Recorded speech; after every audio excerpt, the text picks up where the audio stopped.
अस्सलाम वालेकुम जी। Fatty liver जिगर की एक ऐसी कंडीशन होती है जिसमें जिगर में फ़ैट का कंटेंट एक नॉर्मल क्वांटिटी से ज़्यादा हो जाता है और जिगर जो है वो एक तनाव वाली कैफियत अख्तियार कर लेता है। बहुत सारे लोग ऐसे होते हैं जो नॉर्मली अल्ट्रासाउंड करवाते हैं, पेट में कोई उन्हें बदहज़मी का मसला हो रहा होता है या कब्ज़ का मसला हो रहा होता है या कोई भी ऐसा मसला हो रहा हो जिसमें पेट में तनाव की कैफियत हो,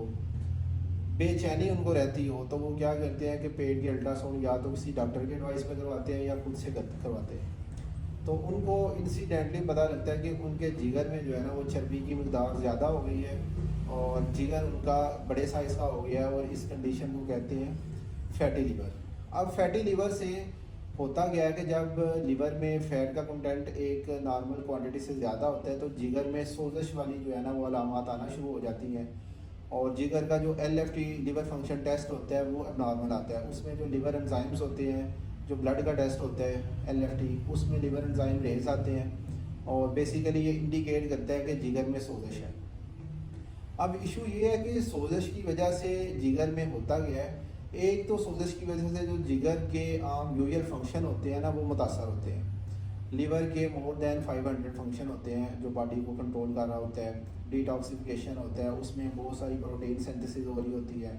बहुत सारे एंजाइम्स जनरेट हो रहे होते हैं जो फूड डाइजेशन में इन्वॉल्व होते हैं।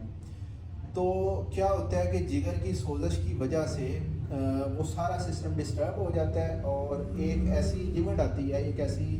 स्टेज आती है जब आपकी सोजश सही नहीं हो पाती, आप अपनी लिवर जो स्टेटोसिस है, जो जिगर की चर्बी है उसको कंट्रोल नहीं कर पाते। तो जिगर जो है वो फैटी होने के बाद जिगर फाइब्रोसिस की तरफ जाना शुरू हो जाता है, मतलब जिगर जो है वो हार्ड होना शुरू हो जाता है, जिगर की फाइब्रोसिस पथरीलापन शुरू हो जाता है और जो जिगर एक नॉर्मल फंक्शन परफॉर्म करता है वो नहीं कर पाता और पेशेंट लाइक ब्लडी वॉमिटिंग, काले बखाने आना और पेट में पानी पड़ जाना, इस तरह की अलामात के साथ प्रेजेंट कर सकते हैं। और इसको फैटी लीवर को समझने के लिए ये समझना बड़ा ज़रूरी है कि फैटी लीवर का जो बायस बनती है चीज़ें वो क्या है। फैटी लीवर बेसिकली उन तमाम अवामिल से जो है ना फैटी लीवर होता है जो वेट गेन का बायस बनते हैं। लाइक अगर कोई पर्सन है वो सीडेंटरी लाइफस्टाइल है उसका, वो एक्सरसाइज नहीं करता, बैठा रहता है, शुगर का ज़्यादा इस्तेमाल करता है, फ्राइड फ्रूट का जो है वो ज़्यादा इस्तेमाल करता है और अपनी अज्जा में वो वाली अशिया लाइक घी, देसी घी का इस्तेमाल ज़्यादा करता है या वो ऐसी तमाम अशिया इस्तेमाल करता है जो वेट गेन का बायस बनती हैं, तो फैटी लीवर जो है वो होना शुरू हो जाता है। अब इसका ट्रीटमेंट क्या होता है कि फैटी लीवर में सबसे पहले जो ट्रीटमेंट है ना वो वेट रिडक्शन है।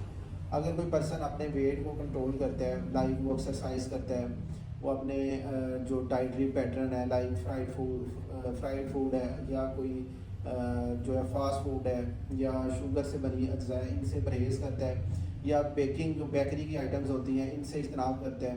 तो वो बेहतरी की तरफ जाना शुरू हो सकता है। और अगर इन केस इन चीज़ों के साथ भी बेहतरी नहीं होती तो फैटी लीवर के लिए फिर जो ड्रग्स होती हैं ना वो भी यूज़ की जाती है। वो डिपेंड करता है कि कौन सी ऐसी कंडीशन है जिसकी वजह से जिगर में चर्बी जमा होना शुरू हुई है, फैटी लीवर स्टार्ट हुआ है, तो फिर ड्रग ट्रीटमेंट जो है ना वो शुरू किया जाता है। तो इसलिए फैटी लीवर को टाइमली आप ट्रीट करें, अदरवाइज़ ये 15 से 20 साल बाद सेम उसी तरह जिगर की खराबी का बायस बनता है जिस तरह हेपेटाइटिस B, C जिसे काला यकान कहते हैं, वो लाइक ब्लडी वॉमिटिंग, पेट में पानी का पड़ जाना या तमाम ऐसी अलामात जो जिगर की खराबी की वजह से आ सकती हैं, तमाम उस तरह के अलामात भी पेशेंट सफ़र कर सकता है। इसलिए फैटी लीवर का ट्रीटमेंट टाइमली करवा के अपनी ज़िंदगी को बचाएं। Thank you.